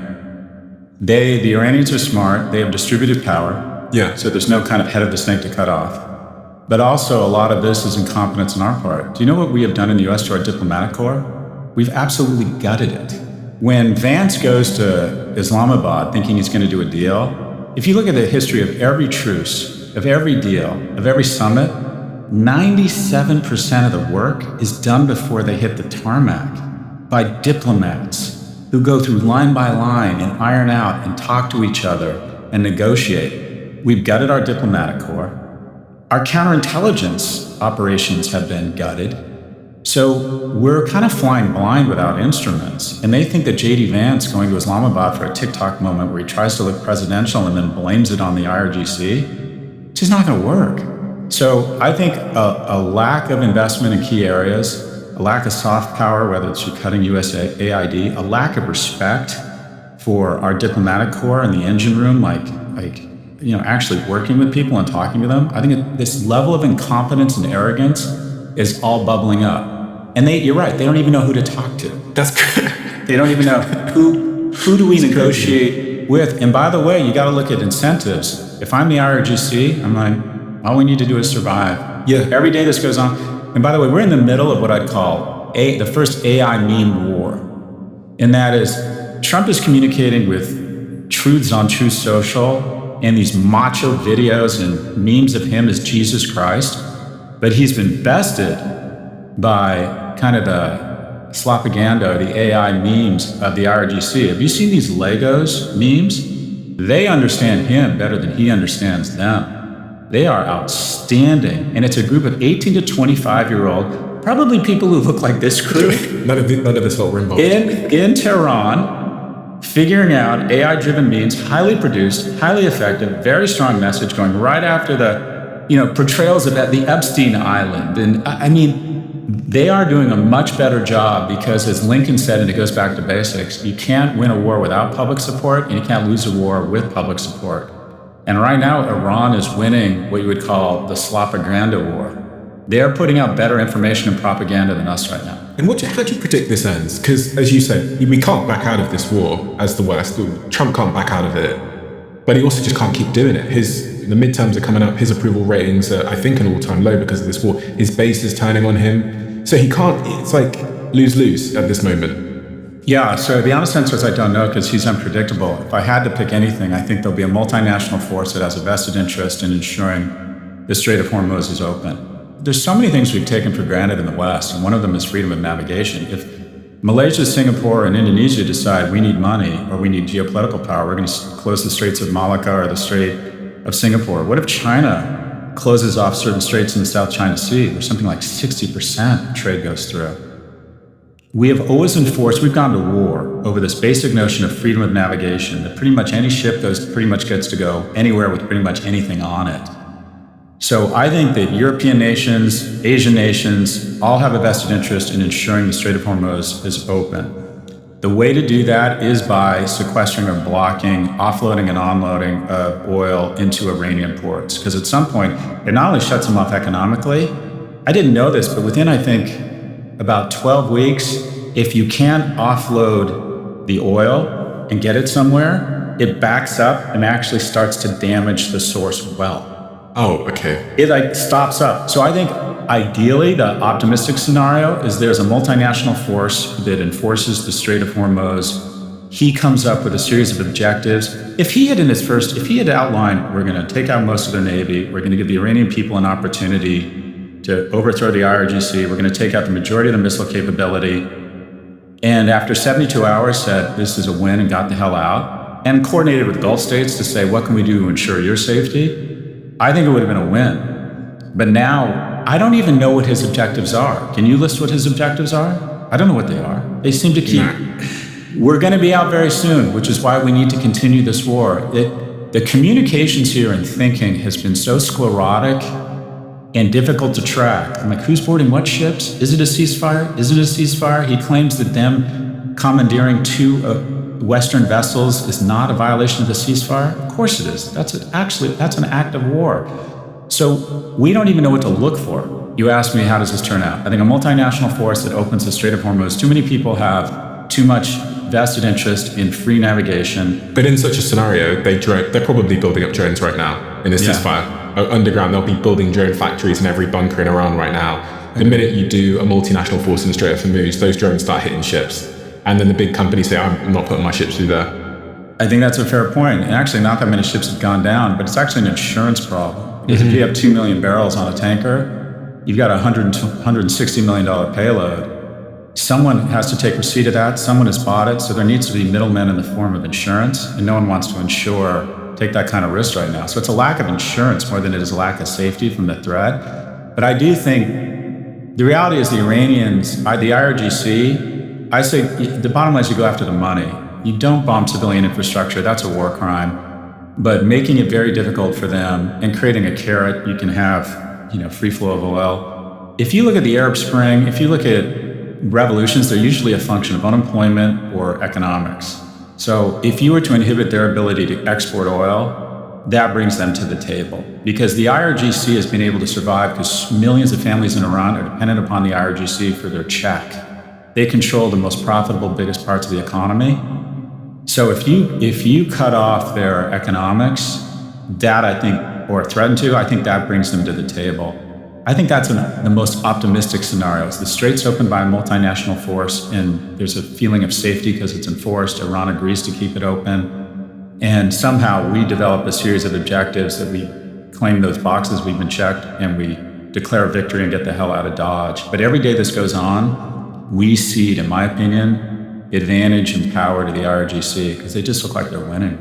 I think it's clear that Trump miscalculated this situation quite horrifically.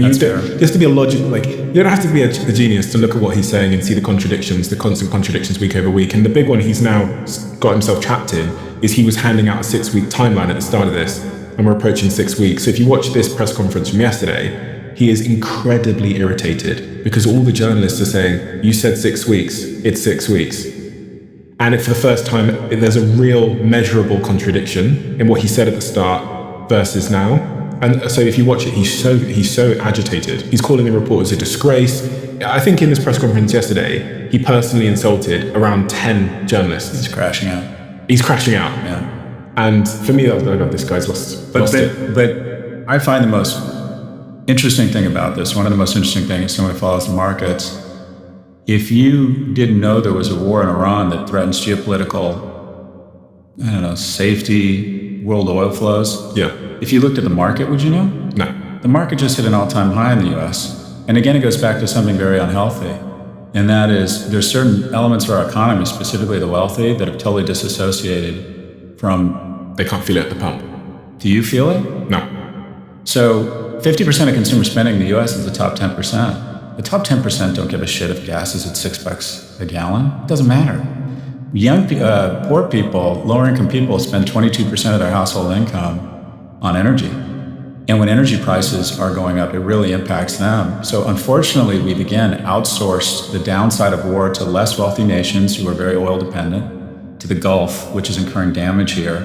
But America is somewhat sequestered, other than reputational risk and who gets elected president. We're somewhat sequestered. Again, we've outsourced the pain to military families, to people who spend a disproportionate amount of their income, lower income households, on energy. But it's somewhat dangerous that the most powerful people in the world, and to a certain extent the most powerful nation in the world, seems to be unaffected by some of this. Stocks are at an all-time high.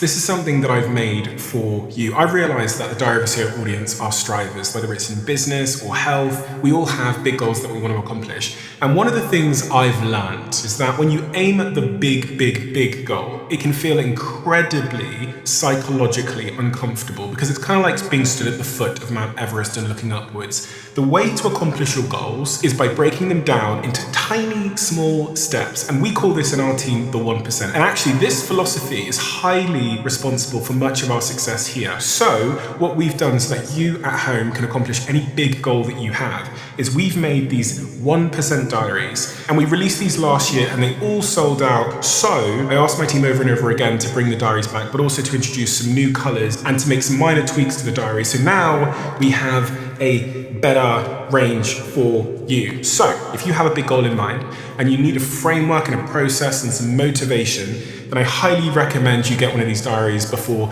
they all sell out once again. And you can get yours at thediary.com. And if you want the link is in the description below.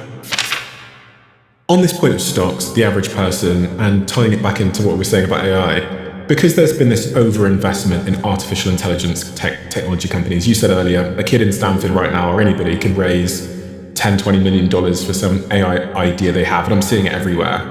The companies are over-investing in infrastructure. I mean, it was crazy. I think OpenAI did the biggest ever fundraise. Was it almost $200 billion to build data centers on revenues of, I don't know, is it $30 billion or something? Yeah. Craziness is going on in the markets. At some point, things correct. Oh, 100%. If you look at the greatest spends on infrastructure, when they get above 2 or 3% of GDP, there's almost always a crash afterwards. It happened in the railroads. It happened in electrification. It happened in the internet. It happened in the huge telco build out of Global Crossing. Now, having said that, that doesn't mean those companies don't come back at some point, but there's almost always a dip or a correction afterwards. I absolutely was on the wrong end of that dip in 2000, again in 2008. But if you look at the most valuable companies in the world, they have, in a single year, all of them have had a 40 to 97% correction. Amazon went down 94, 97% from 99 to 2001. Facebook was off 72% in 2022. The difference now is that those companies go down. They're such a big part of the market. If they sneeze, the global economy could catch a cold. So I think the technology will absolutely survive. I do think it's seminal, it's breakthrough, but that doesn't mean that we're not going to incur a pretty massive correction from a stock market perspective. Also, let me catastrophize for a moment. Your generation and the majority of investors right now are under the impression that any breakthrough in technology results in a small number of companies over time that are able to use IP, distribution, ability to raise capital to sequester and capture trillions of dollars in market cap. E-commerce, that's Amazon, eBay, Shopify, social media, whether it's, obviously Meta or Snap or YouTube or AI. The problem is that what we forget is there have been seminal technologies that have not necessarily resulted in any small number of companies being able to capture shareholder value. Let me give you some examples. If someone said to you right now, for the next 36 months, you either have to go without AI or jet transportation, what would you pick? Without jet transportation or without AI? Prop planes for the next 3 years or AI? I would keep the AI. Okay, hands down, jet transportation. I use AI every day. I invest in AI companies. Jet transportation is much more important. I think that's skirting along the surface of the atmosphere at 8/10 the speed of sound has unlocked emotional and financial well-being across the world. It's an unbelievable innovation. If you added up all the shareholder value, the losses and the gains, the profits and the losses, right now, as we sit here now, the entire airline and jet manufacturing industry is at break even. It still hasn't made money. If you look at all the airlines that have gone out of business, if you look at the government subsidies of all the jet plane manufacturers, it has been a shitty business. It's at zero. PCs. I was on the board of Gateway Computer. I realized that's the weakest flex in the world. I have no idea what that is. You don't know what Gateway is? No. God, I feel so old. It was his company, Ted Wade, who was sort of the Michael Dell of his generation, figured out a way to assemble computers in, I think, South Dakota, and it became this hugely valuable company. It was the second, when I was on the board, it was the second largest computer manufacturer by volume in the world. We were ahead of Apple. We got sold for $600 million, or maybe 760, which is what Alphabet will lose in about 3 trading seconds or gain today. No one's been able to capture a lot of money around PCs. People say Apple. No, it wasn't PCs, it was the iPhone. Vaccines. I think vaccines are the second greatest innovation in history, only bested by the American middle class. Millions of lives saved through vaccines. Moderna's down 90%. There's no one company that's been able to sequester shareholder value. So my thesis is that there's a 1 in 3 chance that AI becomes as important as vaccines, as important as jet transportation, as important as PCs, but there's no one or small group of companies that are able to capture shareholder value. Why is that? AI puts AI out of business. And that is, if you look at the convergence of the technologies, all the models are converging. Yeah. The AI reverse engineers any feature, and basically they all started with this delta, they're all converging towards the same thing. So I wonder if the big winner or the stakeholder that wins in AI is us. Yeah. And that is, we have amazing vaccines, PCs, transportation, but a small number of companies haven't become worth trillions of dollars. And I wonder if the same thing might not happen with AI, with open weight models out of China, with basically great models that are for free. My prediction would be to go short the AI ecosystem from a shareholder standpoint, or from a stakeholder standpoint. I think it's going to be great. And let me back up. I think a more important technology in terms of how it's going to change the world is not AI. Every year I say this is my technology of the year. In 24, I said it was AI. 25 and 26, I've had the same technology and said this is more important than AI. Any guesses? Talk about this a lot. You would not know this technology or use it. That's a hint. Okay. Testosterone replacement. That hurts, because you know I'm on it. That hurts. Okay, no, okay, Ozempic. Okay. GLP-1. GLP-1s, yeah. Talk to somebody who's on GLP-1 and uses AI every day and ask them which one they would give up. Yeah. I think GLP-1, if you look at what's really going to have an impact on people's lives and what will create more shareholder value, I think it's GLP-1 than AI. And a lot of people much smarter than me say, you're full of shit, AI is going to change everything. I don't. I think GLP-1 is more important technology than AI. And my thesis is there's a 1 in 3 chance that AI ends up being more like vaccines than e-commerce or social, and that it's going to be impossible for a small number of companies to capture all the shareholder value they're raising money at. The other kind of what I'll put, fun to speculate or catastrophize. If someone were to say the U.S. economy crashed in the next 24 months, or valuations came down not 30%, but the market dropped 40 or 50%, which has happened before, I wouldn't think it's because of its misadventures in the Middle East. I think there's a decent chance if I were advising Xi in China and I saw America as a real adversary and said, we are sick of these guys messing with us, treating us so poorly, these ridiculous tariffs, very difficult to understand what they're thinking or how we deal with them. I would do what I think they're doing, and that is I would engage in modern day steel dumping. So back, I think it was in the 80s or the 90s, China wanted to ramp up, they wanted to consolidate the global steel market, so they began dumping cheap steel into the US, and US steel manufacturers could not compete. And the idea was price it below market, consolidate the market, and then you get margin power. That's basically what Amazon and Netflix have done. They've sold you $1 worth of goods for 80 cents until they wrapped up the market, then they started raising prices.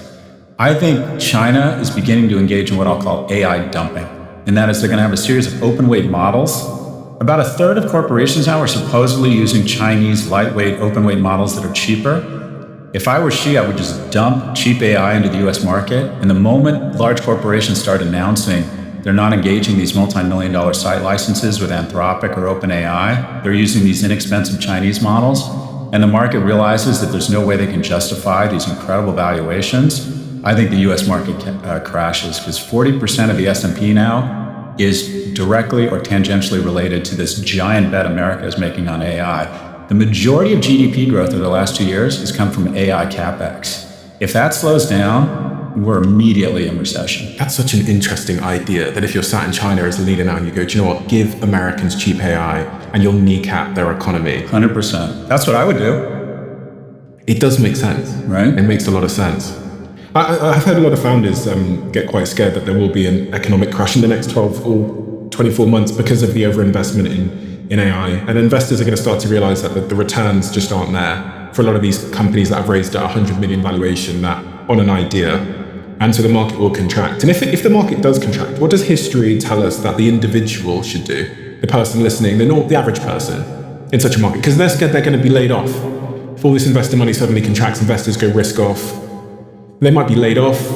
Well, again, so Jamie Dimon was asked, what is the definition of a recession? And he said something that happens every 7 years. Your generation isn't used to a recession. No. I was on the board of the New York Times, and within like 60 days, 70% of our revenues went away. 2008, the credit crisis, advertisers, 70-80% of the New York Times revenue was advertising. You know, in May, we're doing X million in revenue. And then you join the board and then... No, I think I joined the board. I joined the board at exactly the wrong time. I raised $600 million to become the largest show of the New York Times, and overnight I turned it into 200 million.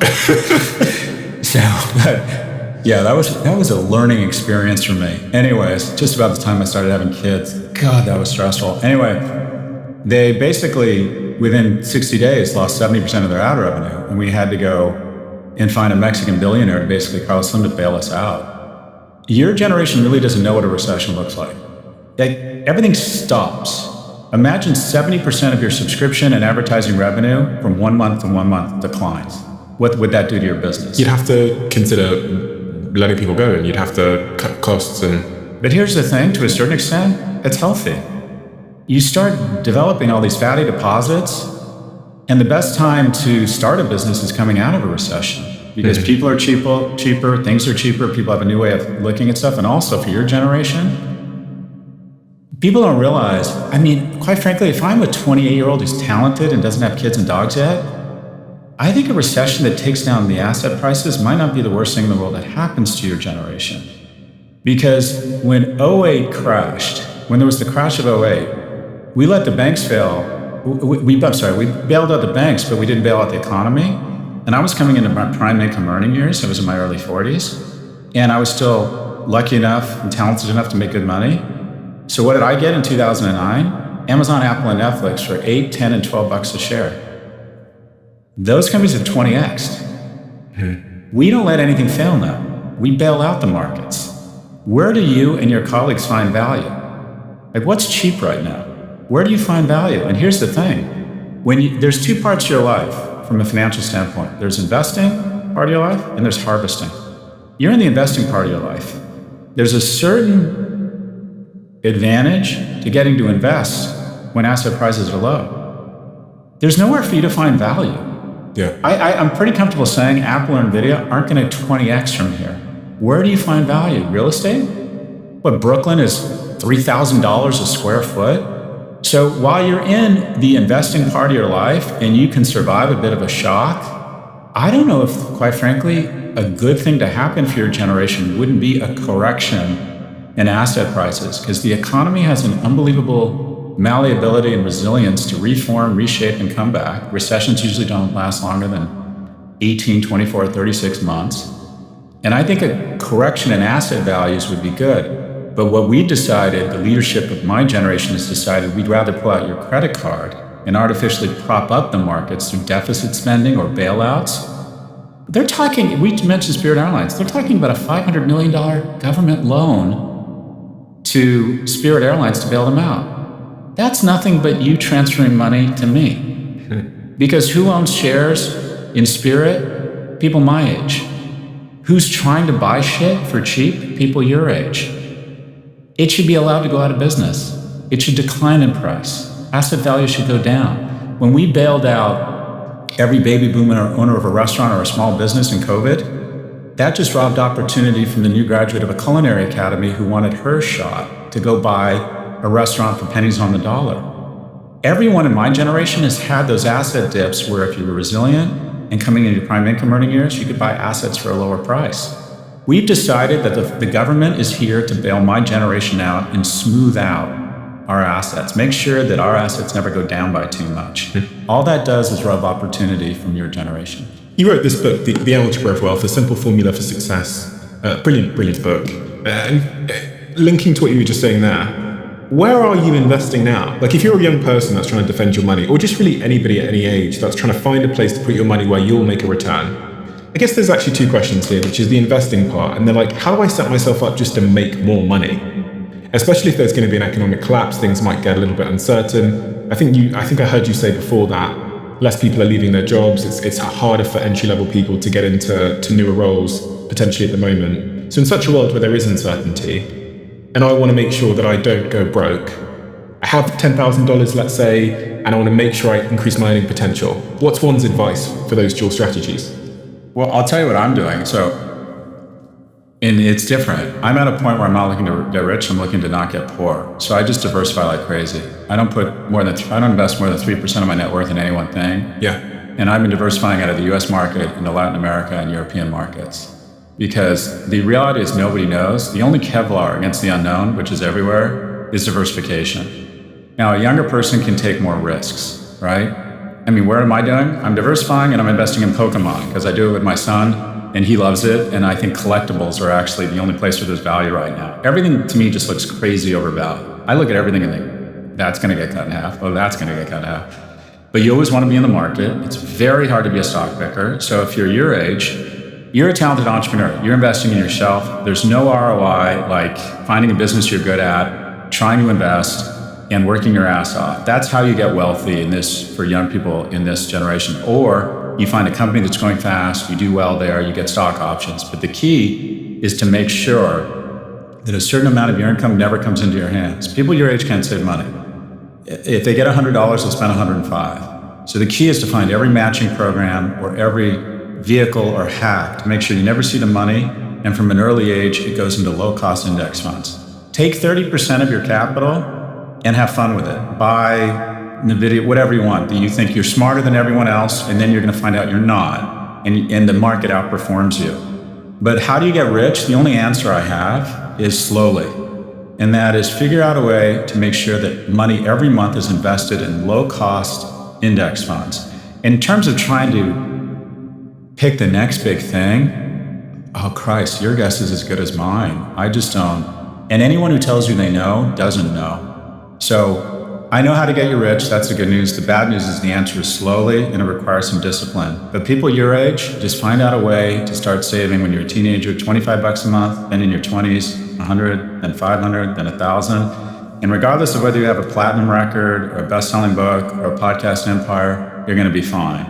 But I can't look at a sector and say, oh, it's AI. Well, AI is overvalued right now. I don't know. Your job is to find something you're good at, to focus such that you can be great at something which commands margin, to show some discipline, save some money, to diversify like crazy, and then to let time take over. Because I look at you and I think, oh, I'm like Steven. I'm a young entrepreneur. And then I look at the mirror, I'm like, fuck. And I'm like, oh my God, I'm 5 years from death. It goes, but it happened in a blink. So take advantage of that. Because if I gave you a magic box and said, if you put, like you're making real money now, if you put $100,000 in a box, by the time you're my age, it's gonna be worth $1 million. And imagine that box is like a second. 100,000 in, a second, it's $1 million. This to this feels like a second. So how much money would you put in that box? Oh my God, yeah. So the moment you have some capital, just think about trying to, at a young age, show some discipline and put some money in that box. Because it just, compound interest is just, it's staggering, the power of it. But trying to predict where you should invest other than investing in yourself, additional skills, certifications, investing in relationships, trying to do as many nice, kind things for other people, I think that compounds, especially when you're younger. People remember people who helped them when they were younger and maybe not that powerful. Imagine you're very low. The person who gave you $5,000, do you resent the money they made? No. I actually emailed them this weekend. It's called Alistair, thanking him again, sent him a big letter.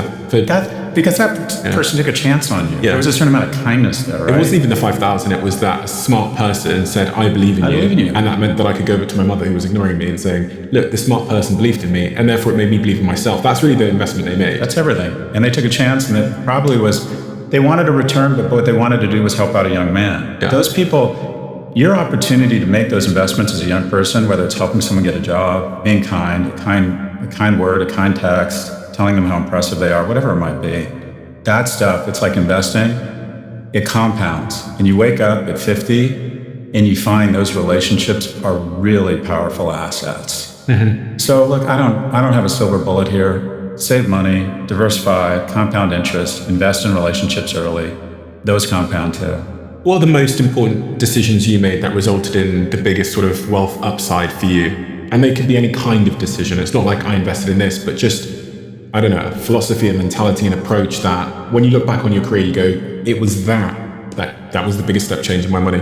Well, my superpower is I've gotten shot in the face a couple times, personally and professionally, and I mourn and I get up and I go try and raise money again and start another company. I had an e-commerce incubator.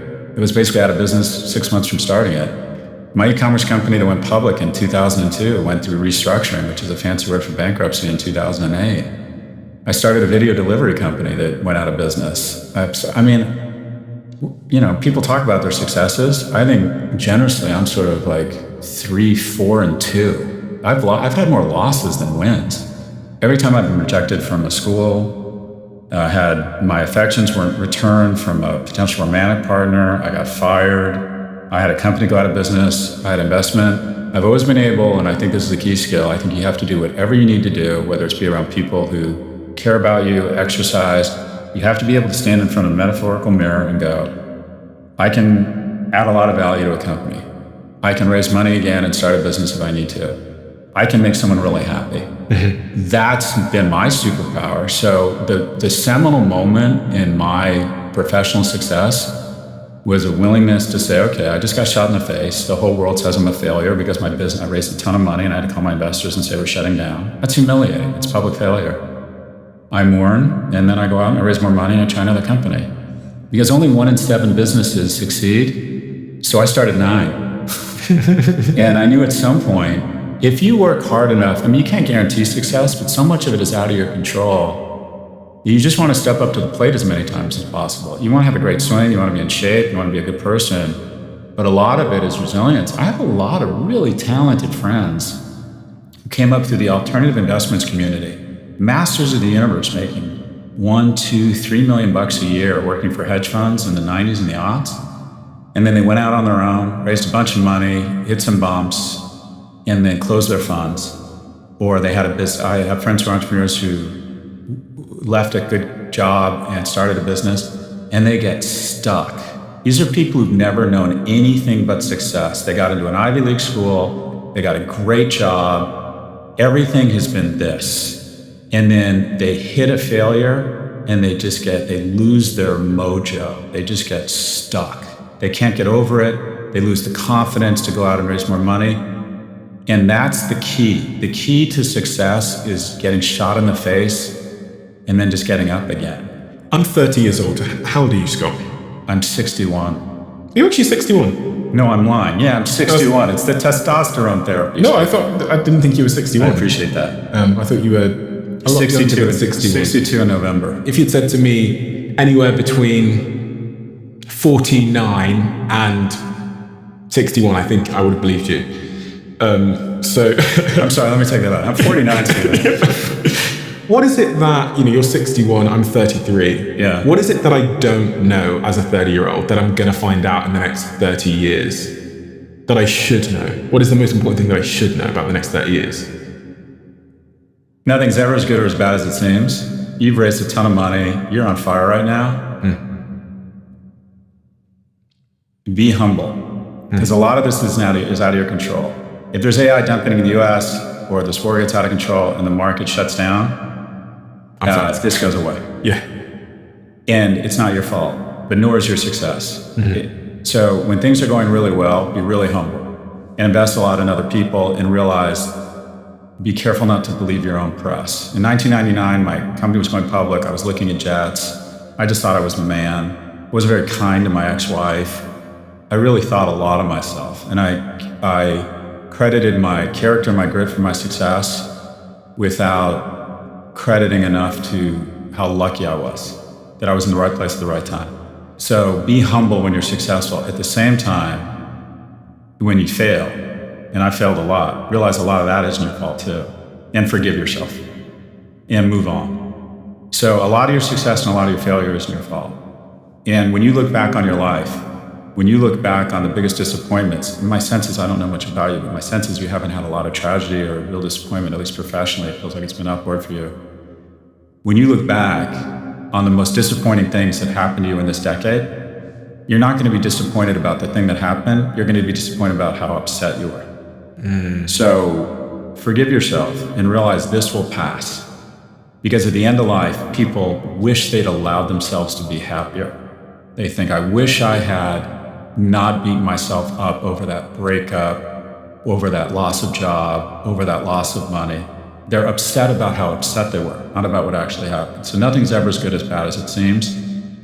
And to really try and embrace, and I didn't do this, embrace relationships. And that is, I got on a hamster wheel. I just never had enough money. My whole identity was professional. And from like the age of 25 to 45, I don't think I established many healthy relationships. I just didn't invest in them. I was always good with friends. I always stayed in contact. But I kind of woke up in my early 40s. I just decided I wanted to move to New York and not have any obligations. I got divorced. I didn't say left my friends, but I had enough money. I was living like a caveman, just occasionally leaving for food or alcohol or a good time. And I liked having absolutely no obligations and no connection to anybody. I actually enjoyed it. And then I realized, I started reading a lot of literature on happiness and longevity, and I realized if I do this, I'll be dead at 55 because I don't have any connection to anybody. And so I started investing in relationships, started making an effort to reinvigorate friendships, really started to think about thoughtfully about, I want to be around people a lot more. I was becoming very much an introvert and isolated. And I was like a poorer version of Howard Hughes at some point. But so I would say really focus on, as much as you can, relationships and investing in them in your 30s. I think it's super rewarding, or it pays off. But more than anything, just forgive yourself. And become a dad? Well, look, I didn't want to have kids, and I think you can be happy without kids. I kind of got forced into it. I was with someone who much higher character, much more attractive than me, and she decided she wanted to have kids, and I said, well, I'm never getting married again, and she just called my bluff and said, we don't have to be married. So I'm like, anyways, so I didn't want kids, but now, and this goes back to purpose. Everyone talks about finding a purpose, and the way I approached life, which was really screwed up, is I approached it from a capitalist standpoint. I want more out of this friendship than I'm getting. I want more out of this investment than I invested. I want to pay this employee less than the value they're creating. I saw everything as a transaction that I wanted to be on the right side of. And what I figured out is that finding your purpose is finding that thing that you can never get a real positive return on. What do I mean by that? I will never get a positive return from my children. They're never going to be up at 2 a.m. worried about me, right? They are costing me so much money. I don't care how nice the senior home is that I'm putting them in. The amount of love, concern, and anxiety I feel over my boys, it would be almost impossible for them to return that. And that's the point. I finally have something where I feel like that sense of purpose. The most loyal, proud Americans are veterans, because there's no way America can really pay them back for leaving their families and risking their person. That's an unparalleled investment. They'll never get that investment back, but what they get back is purpose. And I didn't realize that finding something you were so passionate about, whether it was a nonprofit or saving dogs from kill shelters or getting involved in a woman's right to have bodily autonomy, where you give so much that there's just no way you'll ever really get the kind of tangible ROI. And what I realized is when you find that, that's your purpose.